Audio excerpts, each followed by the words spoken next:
Welcome, Vance. We're having you back on the call today.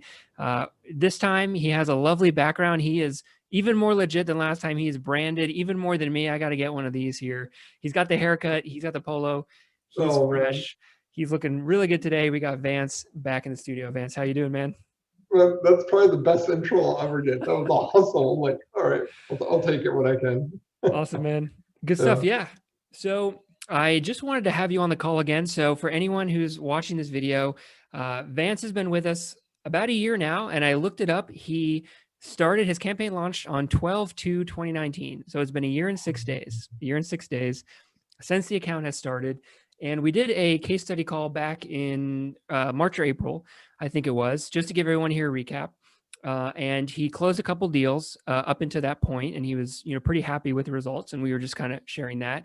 But one thing I notice a lot in our industry is that there's a lot of people, posting a lot of things about how they're doing big deals and this and that, but you never hear from them again, right? They post it once, you never hear from them again. And a lot of times it's like misleading information. You don't really know, hey, someone closed a 50 grand deal. That's great. But hey, maybe they lost money the 3 months before and after that. Right. So, all this to say that there's a high turnover in our industry, I think, and that's why there's not a lot of follow-up calls. So I want to do this just to give you guys an idea. Hey, look, we're not just fly by night. Vance is not a fly by night guy. He is in the business. He's still doing it. He's been with us a year, and we just want to dive in with him and see how the business is going. Would you agree with that, Vance, that a lot of misleading information out there?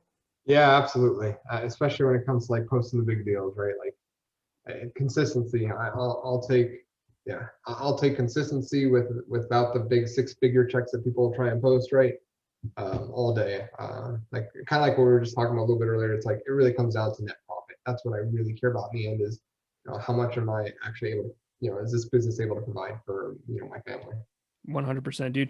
Yeah. Yeah. And I mean, I know we talked about this a little bit, but a great book, if you're a wholesaling, it's Profit First, right? I know you've implemented that book.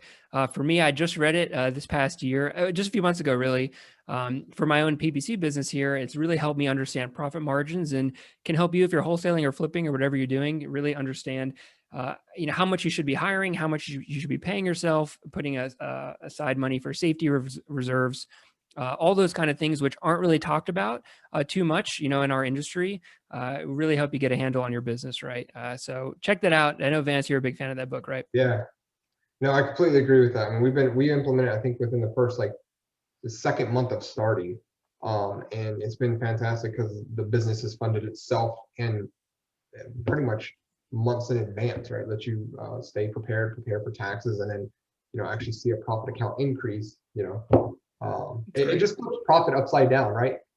Profit, is normally defined as like your income minus expenses equals your profit. And just to really sum it all up, it's really like take the income minus your profit first, and then whatever you have left is your expenses. And as an entrepreneur or a hustler type mindset, whatever you have left over, you're going to make it work, right? Whether you give somebody 20,000 to work with, 100,000 or $20, they're going to go still turn and get that money out there, right? Like you can still convert that. Yes, exactly. Yeah, 100% agree, dude. And that's the thing. It's just like there's such a high turnover in this business, and people don't really understand that. And I think a lot of people are not running their business efficiently. So the people that are still around, and I've seen, most of our clients have been in business well before you starting with us, and they're going to be for many, many years to come. You notice a difference with these type of investors who are here 2, 4, 5, 10 years later, is they run their wholesaling business or the flipping business like a business, right? It's not a hobby. It's not a side hustle, right? And that's how you need to run your business. And that's, I think one reason why Vance is still here today and didn't, flop out after a year or so, right? So, okay. So, let's dive into some PPC here. So going back to our last case study call here, right? Back in the spring, you closed a couple deals, but immediately after we had the case study call, within those next 2 or 3 months, it was pretty dry, right? Yeah. There was no deals that came through, and you reached out to me. I don't know the exact day, but it was like early summer, like May or June, and you reached out to me and you were considering stopping PPC, and then you Yeah. didn't want to do it anymore, right? Obviously you're still here, you're still doing PPC. What's the reason why you wanted to stop doing it, and what's the reason why you didn't end up stop doing it? Yeah, so really it came down to asking some questions first. So instead of taking an emotional action, because it was definitely an emotional response, I'm not getting the deals, this is COVID, all this stuff is hitting, Yeah. this may not be right. I decided to talk to the expert, talk to the person who's managing it, right? And that's where the first conversation happened. I'm going to reference a fantastic book that I like to use all the time, and it's The Dip by Seth Godin. So it's kind of like before you just try and quit too early or start something, it's kind of like put in that exit strategy. So what really made the difference for me on this one was, okay, let's see and let the data prove itself. And so we had like a minimum like 3 month to 6 month kind of time frame. Let's get this going. Yeah. All right. Let's try and surge it through. Let's put the plan into place. And then no matter what, like exit after 6 months, not a single thing happened. Yeah. Or like no, just leads weren't coming, just in general, right? And I think that was what the big difference was. It's like, let the data tell you what to do next, not your emotions. There was a little bit of an inkling, but there was an event that occurred. So the data backed up the event. Now the question is, was the event going to last forever? No. Shut down. We're not going to be shut down forever, right? So that was an Hopefully. irrational decision initially. I mean, it also wasn't right in March, right, when it happened. So it did wait months, but Yeah. what the big thing was just putting in that exit and saying, look, let's give it till this. So that way it's now a very logical response, right? I'll still feel emotions during that time, right? You're going to feel things if you're still human, right? But it wasn't taking the immediate action and trying to like pivot and maneuver too quick, right? Because there's people that cut off marketing, and then there's people that doubled it for no real reason. Like the question is why? Like let a little bit of time. Because real estate's got a little bit of lag time, minus court shutting down and whatnot. But in general, marketing is a few months behind at least, right? Like 90 days on average, kind of thing for general. And so we're just using the data to make all the decisions for all the marketing channels before we cut or add or double or any of that. Okay, so let's dive into that though, because your ROI was pretty decent. Let's say come March or April when we had our first call. Obviously, you're very happy. You were making 4 times your money or 5 times your money or something like that. But over the next couple of months, you were still spending money, and your ROI was getting worse and worse because you weren't getting any deals coming through, right? So by the time you reached out to me, I don't know what your exactly ROI was, but it was probably 2 times your money, or maybe even less, or right above that. I don't know. So the data would say that, and you are a data guy, but I know at the time the data wasn't looking great. It didn't look like it was on the way up, right? So wondering, what were you feeling then? Is that something that, why didn't you stop, I guess? Yeah, no, so that's perfect. When I started this, one of the cool things that you do that I don't know if other agencies do is you set realistic goals, right? All right, so you're going to pump in this much. What are you expecting? What's your average deal size? What are you hoping to get out of this? And because we were planning out like, okay, the average deal size being, whatever it might be for anybody, right? It's very market centric. As long as I was going to get 12,000, that was okay for what we were putting into it. It was a great start. And because we had gotten such a great track record right off the bat, I actually had leeway to still hit my numbers originally. And so that's what it just became, where my worst case scenario is, could I break even by the end of the year? That's really what it came down to, and why I still decided that. Let me go all the way to the end of the year. If I don't make a single penny, then I'm out. Because even after spending the ad spend, and I stayed, you notice that was the other thing, is I didn't increase the ad spend. I didn't go and say, you know what, maybe I just need to put more into it. Like that didn't cross the line. I also didn't drop it and say, you know what, I don't want to go quite in, let's just cut it in half.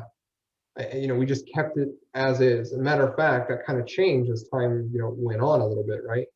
And we started seeing the traction. And immediately, because you're watching this, you're providing that results. We have at least monthly meetings, if not, it seems to be more frequent, which is fantastic. We're able to make adjustments on that ad spend. And we're starting to see that impact. I mean, it's fairly immediate when we made that change on the deals that we're closing.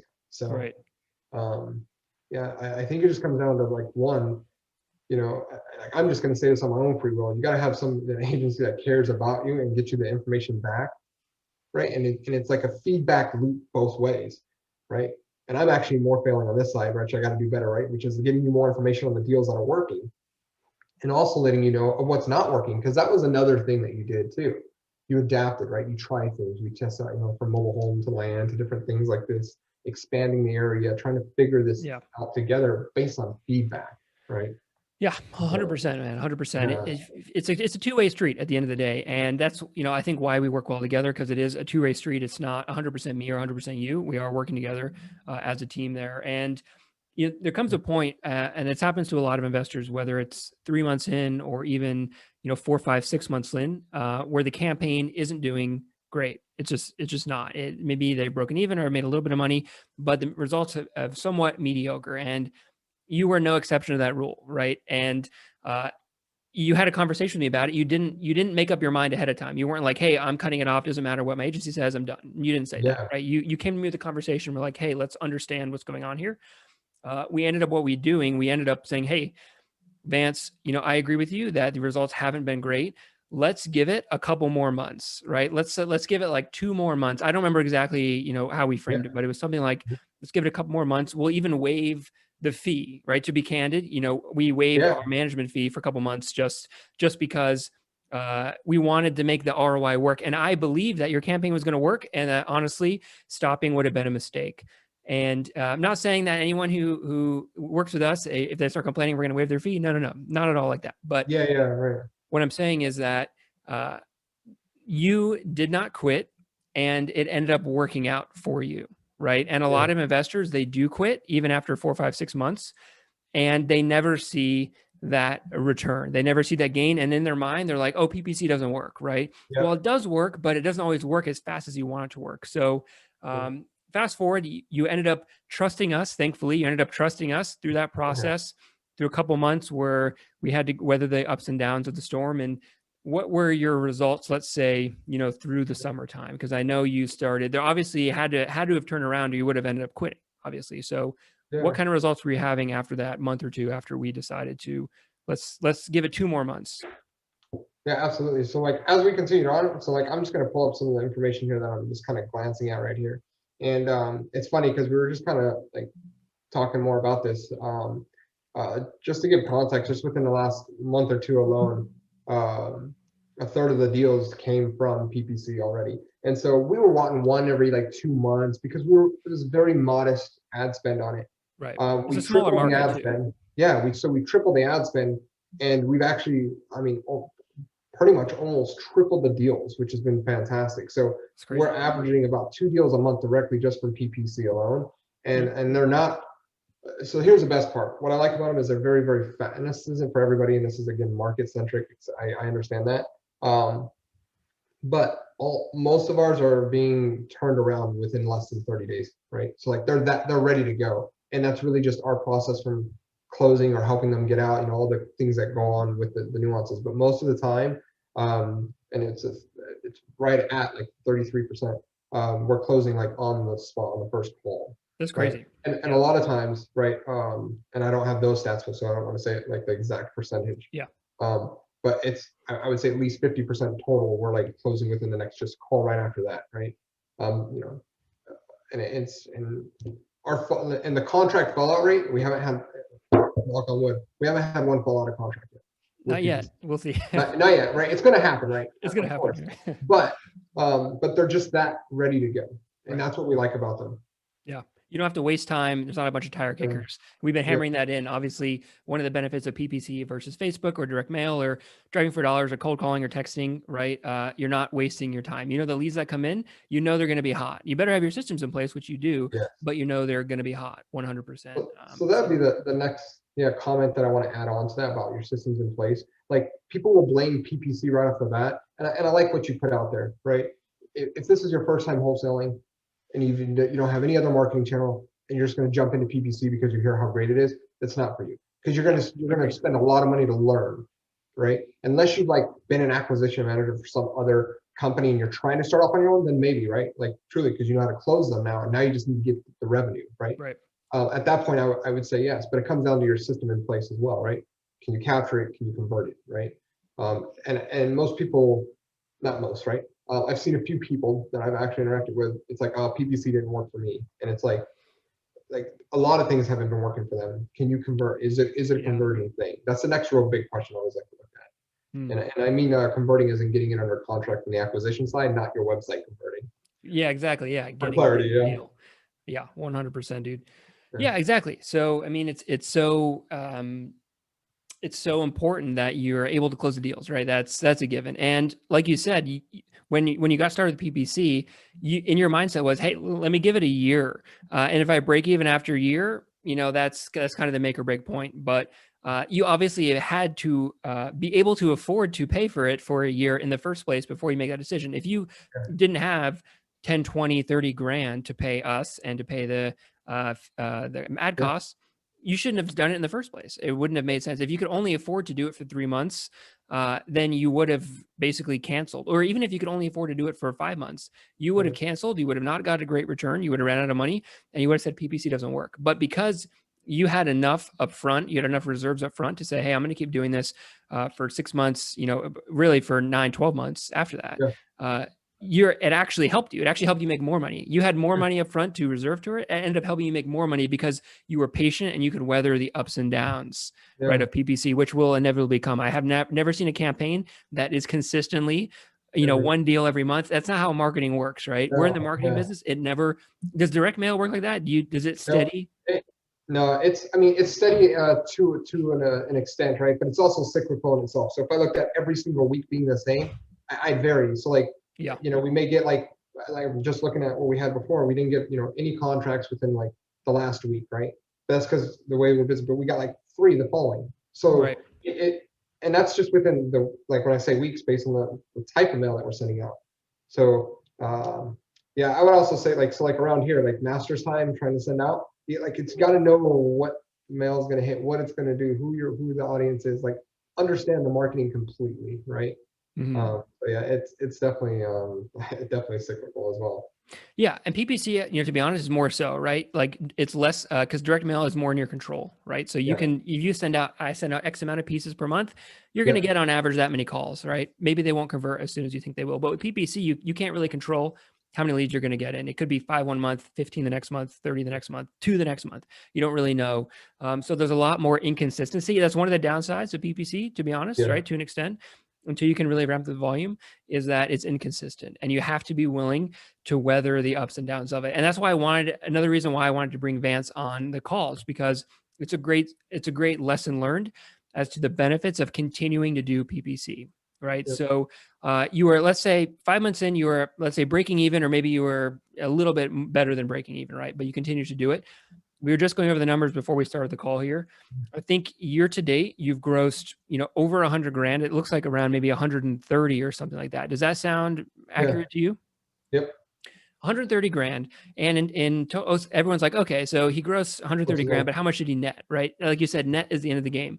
So I'll put this in the blog post that we'll add on to this, a screenshot of it. But he's spent in total this year about $10,000 in ad spend. $10,000 in ad spend. Obviously, our fees are on top of that. So let's say conservatively, he's at 20 grand. I don't even think he's at 20 grand total, but he's definitely not much more than that, right? So he grossed 130, spent, let's just say 20, right?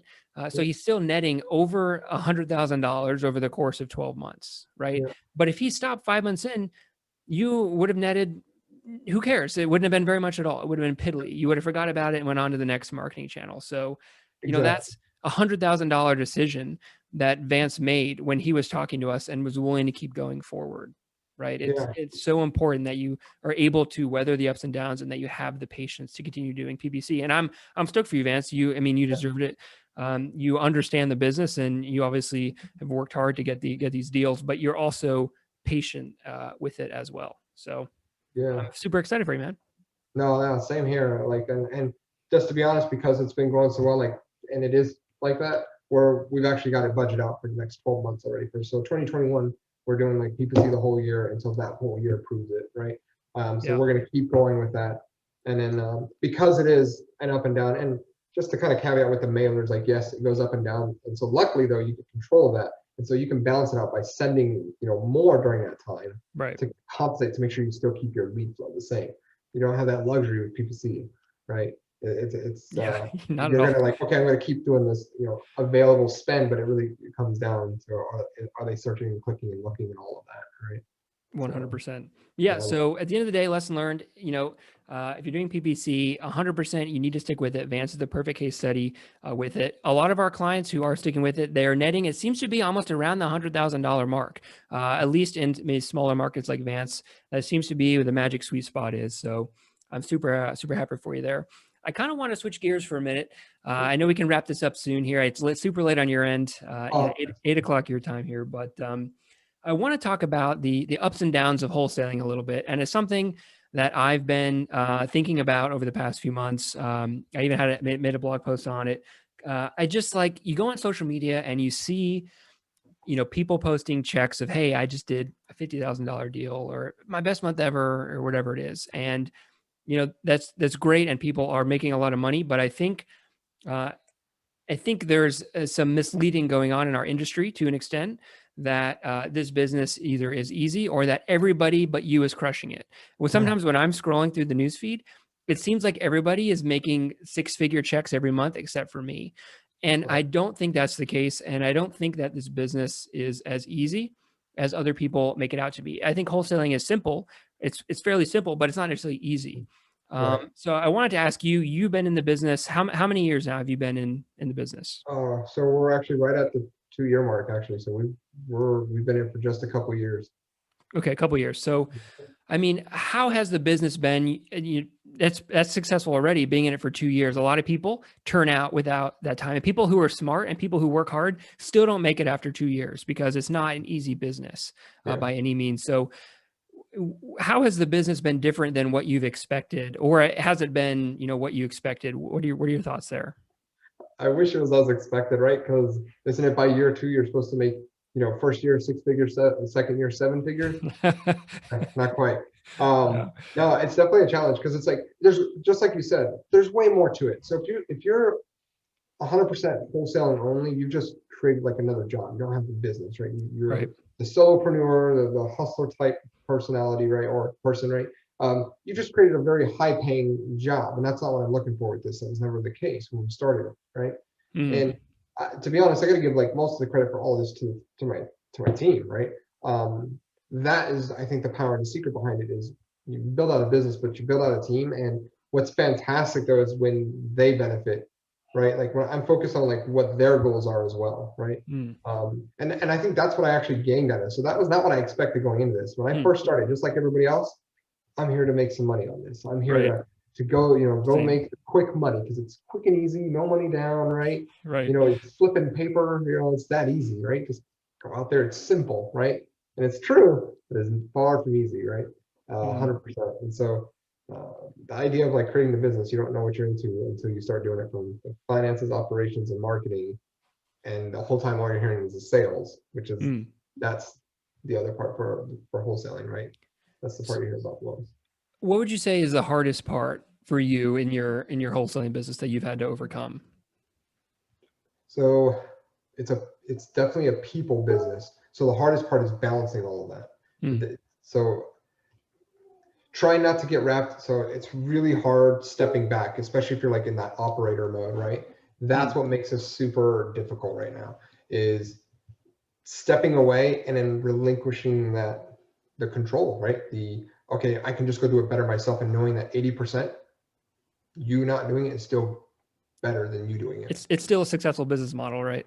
Yeah, and that's the hardest. That Mm, really is the hardest part of all of it, right? It's that component when things aren't going the way as expected. Of course, when it goes well, you feel great about it. But when it doesn't, yeah. and you got to take that ownership on it, that's the challenge Mm, for sure. gotcha. Has that been for this year at least? I mean, coronavirus obviously has had positive and negative effects for different people in Yeah. different markets, but has that been the hardest thing for you this year? Is trusting your team to get the work done? Or is there something else as well that's No, been challenging? no. So it's not even that. It's just the ability of like, Okay. um, when you're getting it's like I've got to go do because it's getting over the mind. At least for me, right? This is a personal experience of getting over the mindset of I got to be active on the day-to-day activities to feel movement versus Mm, I sit here and have these meetings with you where we're looking at something that's already happened to predict what I'm going to do next, right? That doesn't feel like I'm moving the needle, right? Even though that's 100% what it's doing. Being on the phone, me personally, isn't like really moving the needle. As long as somebody is, that's mm, the idea of like revenue in first position, always making sure that somebody's doing that and you're KPIs and the metrics. The hardest part is stepping back and not wanting to jump in, right? Stepping back, knowing that that's better, like completely pulling myself out of other positions, which is what we're in the middle of. And like the last big part for me to completely be out of it is stepping out of like the contact with the buyers and handing that over to like, now it's not even a family member. No, it's a dedicated person. And that's the challenge now of that complete, like, okay, if I'm not here, it's going to run, right? And that is the challenge. So is it, if I'm understanding you correctly, would you say it's a combination of having to put the people and processes in the right place? 100%. And I'll let you know real fast when you bring on the people. So people say, so automation will let you know real fast if your processes are good or not, because it'll break it. It fails fast. Right. Right. Yeah. Like if you but I also believe people will do the exact same thing. And that's the biggest thing. It's just not at a rapid rate, but you bring on somebody where you don't have a process in place and it's more of a headache. And then if you've had to let go of somebody like more than twice for the same role, really evaluate whether it's people that you're bringing on or how you're setting them up for success or failure for that role. And that's the fun challenge, especially if you're not in like I'm a very techie type personality. I like playing with the technology. So that's not an issue, but documenting, that's not a forte, nor do I enjoy that. Yeah.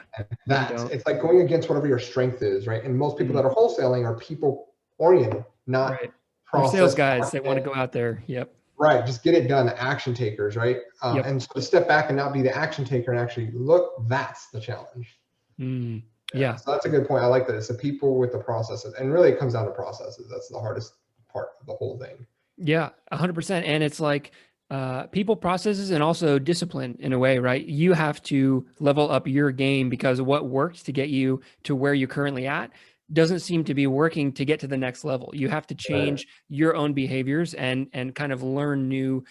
You need to become a different relationship with your business. Basically, you need to have a different relationship with it than you had in the past, right?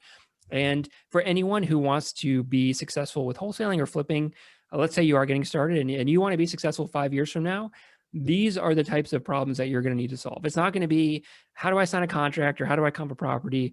No, that stuff you figure out early on, right? It's going to be understanding business principles, understanding how to put people and processes in place, how to lead a team, how to change your own behaviors and stuff. And that is what I'm trying to drive in. And basically what Vance and a lot of our clients are doing and are successful because, you know, he's a business person. He's not just, I wouldn't consider Vance like just a wholesaler or flipper. He's a true business person at this point with real business problems. And that's, I don't think, talked about enough in our industry. And that's really the skill set you need to have to be successful in the long run, in my opinion. Yeah, no, I 100% agree. I got like a sign that I look at. It says most important thing to go from 6 to 7 figures is design systems for others to do their job better. I keep that up there. Like that's the focus, right? How do I get there? And it's that. So that's it. It's as simple as that, but it's not easy to do, right? Not easy. Anyone who tells you that wholesaling is easy is probably lying or trying to sell you something, right? That's true, right? Oh man. Here, all-in-one marketing. It's easy. I'll do all the sales for you and we'll close over the phone for you. Yeah, all those different things. Even we, like in PPC, don't try to say, hey, look, it's going to be a smooth ride and we're going to make all your dreams come true. It does take work and patience from your end, 100%. So we can wrap it up here. I just want to ask you one last question. What do you think? What have you learned from PPC? You've been doing it 12 months now. What have you learned about PPC over this 12 months that you would like to share? Oh man, it's a tough one. Yeah, it is. So what have I learned? Like pretty much, there's a couple of little to create a different process for PPC than you do any other campaign. I treat it completely different. I give it a very high level approach, immediate response. It is your most expensive lead, so that was something you learn. I mean, you hear about it all the time, right? Yeah. However, again, that short time frame for conversion is great. But another thing I will say is don't ignore it. Don't just hand it over to your agency and be done. Like, because there was a thing while you're trying things, like you may think it's working fine because it's converting, your leads are coming in. But if I'm not telling you what deals we're closing, nor if I don't respond back saying, hey, these were actually like junk. They weren't even mobile homes. They were like a car sitting there. We would never know. You would never know, and they would just keep seeing it going and leads coming in and it's converting on the site. They need that last big piece. Is it junk? or is it a deal? And then anything in between is like, okay, we'll keep working it. But get both of those feedback. And you let me know. Like I feel like that's super helpful when I tell you what's a good deal and what's absolute garbage. It helps for sure. Yeah, 100%. I mean, to some extent, there's only so much we can do, but Right. it's important to know. Basically, what's important for us as an agency is to try to see patterns. So if you're Yeah. getting a decent amount of like mobile home leads that are, let's say, are in trailer parks and you can't do anything with, then we know, hey, look, in this market, we need to be extra diligent about what we're targeting. Or you're getting a lot of land leads or a lot of retail leads. If you're getting a ton of retail leads, then we're going to be looking and say, hey, look, I mean, this isn't Yeah. Facebook, this isn't direct mail. Like you should not be getting a ton of retail leads with what we're doing. So we go in there, we make tweaks. These are things that we can't see. We don't know if you're if the leads that are getting, if you, and even if you are getting a deal, if you're making $5,000 on it or 50 grand, like we don't know. And Yeah. that impacts what your budget should be. Well, what our targeting, should we increase targeting? Should we narrow it? I mean, there's things that we can do directly based on your feedback. And I think that's partially why it's been even more successful for you, because we have that two-way communication street, you know? Yeah. So that would definitely be yeah, the big tip that I learned with PPC is it's not a just pay it and go and be done. I mean, it can be and it may work for some, but I feel like you get a better ROI just a little bit of effort. Absolutely, man. Is there anything final? Last question here. Okay, actual last question. Anything final? I mean, you want to mention about PPC or that serious investors should know before getting into PPC, or that you think maybe is misunderstood or anything like that? No, I mean we kind of really hit on it, which is if it's your first channel, I wouldn't add it. Yep. I also think if you're doing more inbound type marketing, this really complements it, right? Yep. Personally, I think PPC is a great one to add before Facebook, but that's a personal preference because of my time being more valuable. But I do believe in that, like the omnipresence. So if at a minimum, it gives you, that I again, Oh, you're like that's you, it. Yeah, multi-touch type marketing, right? Because I'll use one quick example. Like one of our biggest deals came through, and it's really hard to pinpoint because the person received mail, also searched for us on it, right, and hunted down. So it gives you all of that. And yes, the website and organic can happen, but again, they still clicked on a PPC. So all of it starts tying in together, right?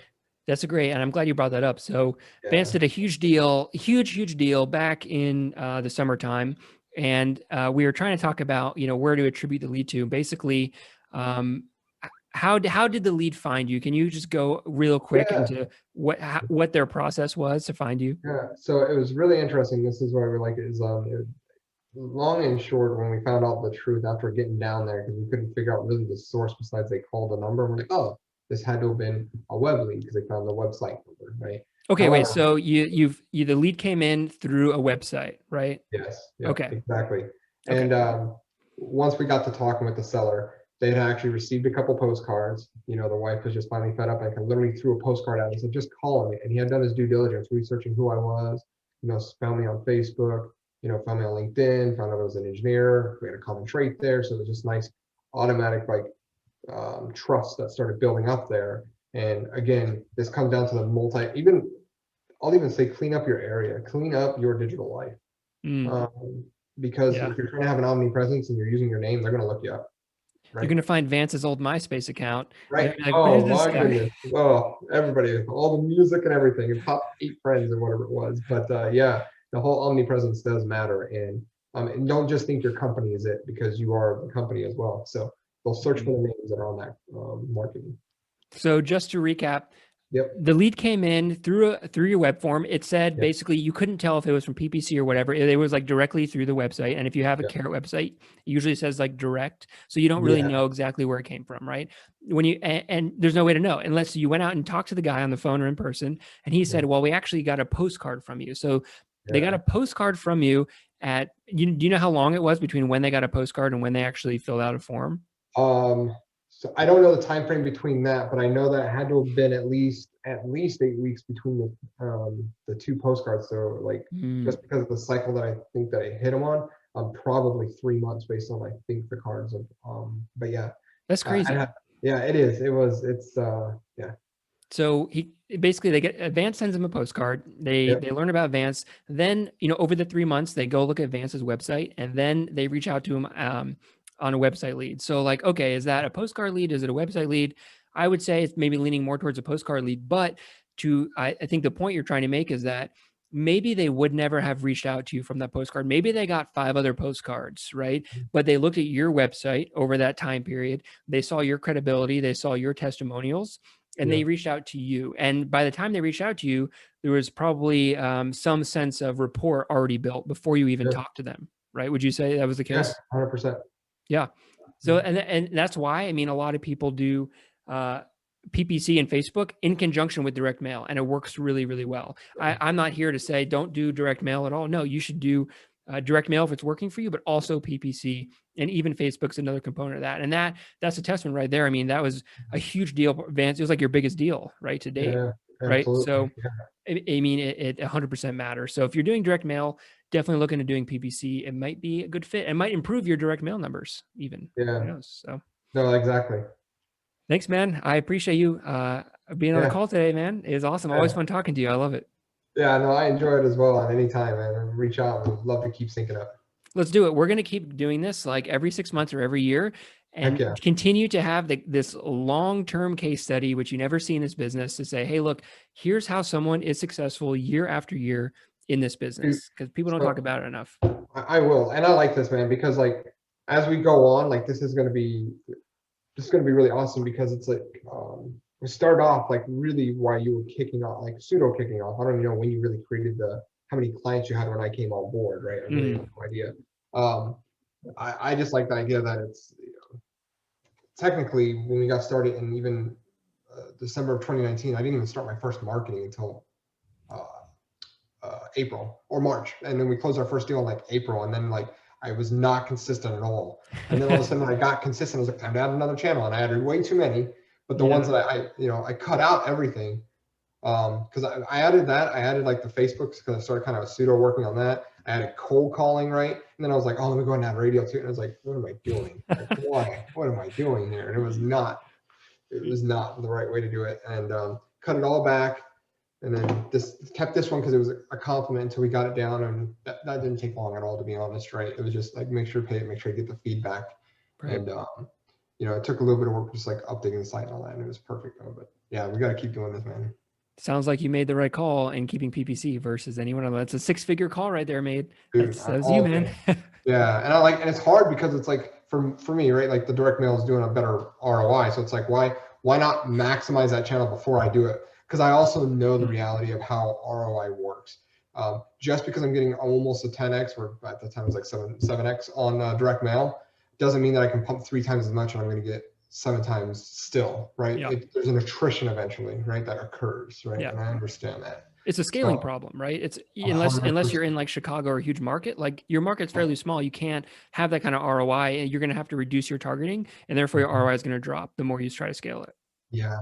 Like we're actually even looking at like doing more precision on the direct mail, and trying more strategizing on the marketing side. But we're so efficient already with the closing that I think it's just time to ramp it up. And we're talking processes, right? I got to get that higher on. I'm looking forward to the talk, by the way, tomorrow.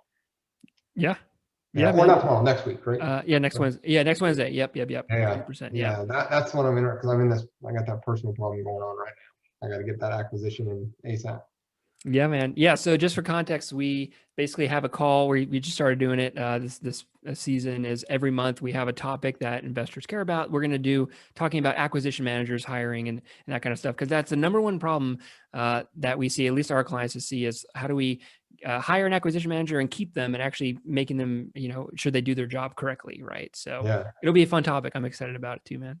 Yeah, 100%. It might even be good in the future to even try to get a lower ROI, as counterintuitive as that sounds. But the people doing 7 figures are, we even have one client, John. He's in Maryland. He does like 5 million a year or something like that in his business. His ROI is not 7 to 10 times. It's probably 3 or even less, right? Because there's no way to get to that amount of scale unless your ROI has dropped significantly. So in a way, it's like, how do I reduce my ROI so I can scale it up and still have a successful business model?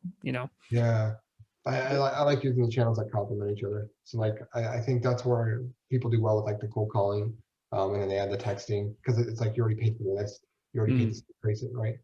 Now it's just using another platform to add, like, yeah, that was the other thing, is I added texting, and that was, yeah. So I added like all these things at once. It's crazy. None's better than the other. And I'm not saying that it's better to have a 3 ROI versus 10 ROI. It just depends. I mean, there's a ton of overhead. That's a completely different business. You're going to have different headaches. It's probably a more stressful business to have all that overhead. So I'm not saying you need to do that. I'm just saying there's different ways to grow, right? And everyone has a different vision for their business. So yeah, it's always something to consider. People don't think about that. Everyone wants the best ROI, but sometimes it's good to have a low ROI if you're trying to scale it up, right? So yeah, for another day. That's for a topic for another day, man. So, hey, Vance, thanks again. I appreciate you. And I look forward to talking with you next week and having another one of these calls 6 months from now, talking about your other deals you've got. So thanks, man. All right. Take care.